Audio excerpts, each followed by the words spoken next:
Bharat America के बीच trade deal पर कब लगेगी मुहर, ट्रंप के अधिकारी ने बता दी डेडलाइन। भारत और अमेरिका के बीच व्यापार समझौते को लेकर बातचीत में प्रगति हो रही है।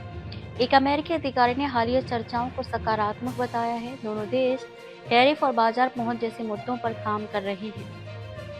अमेरिका भारत द्वारा रूस से तेल खरीदने पर भी बात कर रहा है। उम्मीद है कि इस साल के अंत तक कुछ सकारात्मक परिणाम सामने आएंगे, जिससे द्विपक्षीय व्यापार और मजबूत होगा। भारत और अमेरिका के बीच ट्रेड डील को लेकर बात आगे बढ़ रही है। अमेरिका ने संकेत दिया है कि भारत के साथ व्यापार वार्ता आगे बढ़ रही है।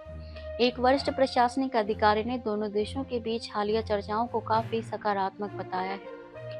पत्रकारों से बात करते हुए अधिकारी ने पुष्टि की कि वॉशिंगटन नई दिल्ली के साथ एक पारस्परिक व्यापार समझौते पर काम कर रहा है और साथ ही भारत की ओर से रूसी तेल की खरीद पर चिंताओं का समाधान भी कर रहा है।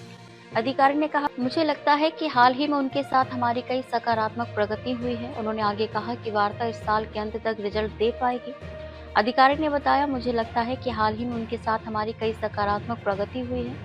उनके साथ हमारे दो मुद्दे चल रहे हैं। बेशक हमारे बीच एक पारस्परिक व्यापार वार्ता चल रही है, लेकिन रूसी तेल का मुद्दा भी है जिस पर हमने बाजार में सुधार देखा है। इसलिए मुझे लगता है कि हम आराम कर सकते हैं और थोड़ा आराम कर सकते हैं, लेकिन अभी भी बहुत कुछ करना बाकी है।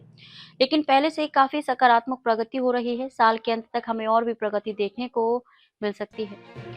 अमेरिकी प्रशासन भारत के साथ दो समानांतर मुद्दों पर काम कर रहा है। पहला पारस्परिक व्यापार वार्ता से जुड़ा है, जिसका उद्देश्य आमतौर पर देशों के बीच टैरिफ और बाजार तक पहुंच को संतुलित करना होता है। दूसरा, अधिकारियों की ओर से रूसी तेल को लेकर भारत पर दबाव बनाना। अमेरिका और भारत के बीच व्यापार 2024 में लगभग 190 बिलियन अमेरिकी डॉलर तक पहुंच गया और दोनों देशों ने द्विपक्षीय वाणिज्य को बढ़ाने की बात कही है।